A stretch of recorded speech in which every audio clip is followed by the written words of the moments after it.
Hi guys and welcome to our physics series. Today we have November 1998, paper 1, question 20. A ray of light strikes a plane mirror, and what is the angle of reflection of the ray?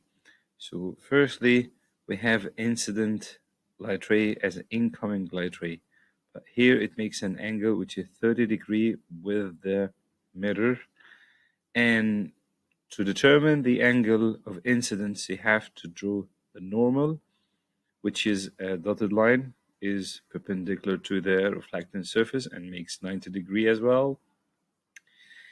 As I said, 90 degree, it means a 90 here minus 30, so it gives us the angle between the incident light ray and the normal, which is 60.